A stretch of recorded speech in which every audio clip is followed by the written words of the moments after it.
Hello, friends. This is Dave Hurwitz, executive editor at ClassicsToday.com, here with the film soundtrack to Fiddler on the Roof. Now, you may be asking, why am I talking about Fiddler on the Roof? Well, it's a wonderful musical, and it was a wonderful film. It was actually one of the best ever, in my view anyway, musical adaptations, that is, for film from a stage play. I saw the original Fiddler on the Roof. I mean, not the original. I was like, 3 or something when it came out, but one of the new ones when it was at the Schubert Theater in New Haven. See, I was very lucky because my mother, who you've met actually in a prior video, was a teacher for many, many years and a very, very fine educator. And she understood that public school did not always provide all that was necessary, at least by her definition, in the way of enrichment of young minds. So what she would do is, if there was a good show or a museum exhibit or something that she thought we should see, she would pull us out of school, a little note to the teacher, and we would go do something else. We went to New York. I saw Superman that way, actually. I don't know how enriching it was, but it was a great day. And we saw Fiddler on the Roof at the Schubert Theater, which is marvelous. And, adaptations of musicals for film sometimes work and sometimes don't. The advantage to film, which is fully taken advantage of in this movie, which I also saw, and I saw it when it came out. I mean, I was like 10, but it was marvelous, is that they were able to shoot on location to really recreate, a 19th century shtetl, little village.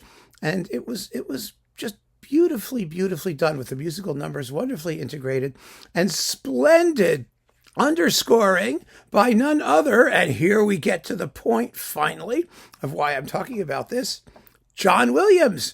None other than John Williams in 1969-70, when he was at the beginning of his career. They have Isaac Stern going, do, do, do, do, do, do, do, do, do, do, which is nice. But, I mean, the violin part is actually, not that serious. What is serious is the fact that John Williams, at the start of his career, was doing that kind of stuff. He had not yet become famous, obviously. That wasn't going to happen until Star Wars and then Superman and then E.T. and all of that stuff. But he was a hardworking television and movie composer. He did the themes for Lost in Space, both of them. I love Lost in Space. There were two of them. There's that one, and then there was the second one. Yeah,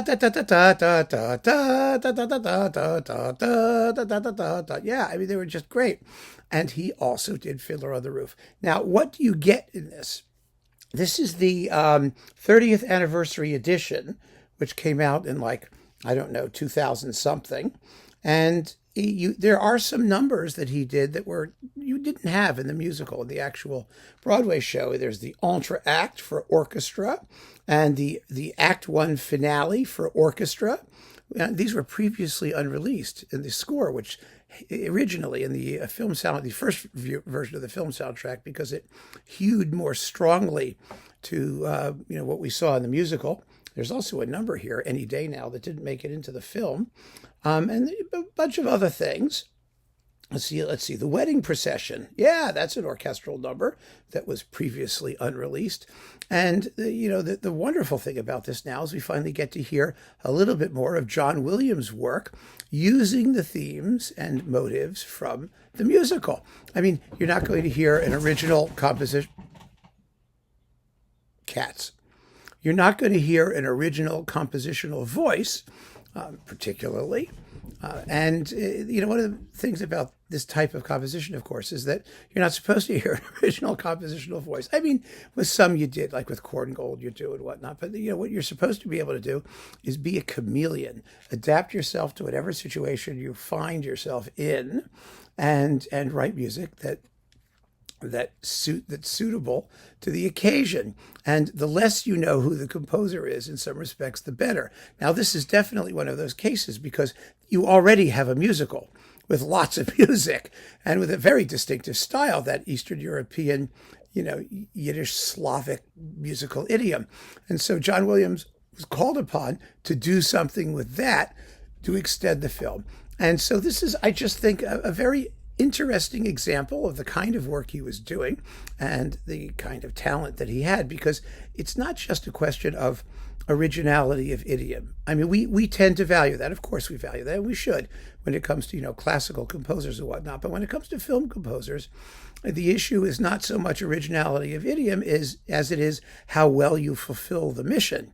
Can you write good music in any one of a billion different styles? And John Williams was always good at that. He just was. He was very, very good at his job. So if you're curious, and if you like Fiddler on the Roof, I mean, who doesn't like Fiddler on the Roof?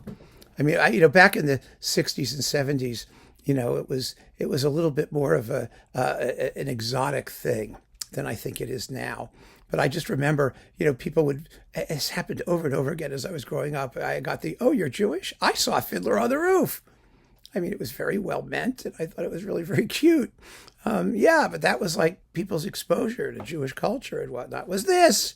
And it's just very funny that part of the Jewish culture, at least in the film, was written by a composer who had absolutely nothing to do with Jewish culture, but who was very good at getting into the mode when it was necessary for professional reasons. So keep on listening, friends. Thanks for joining me. Take care.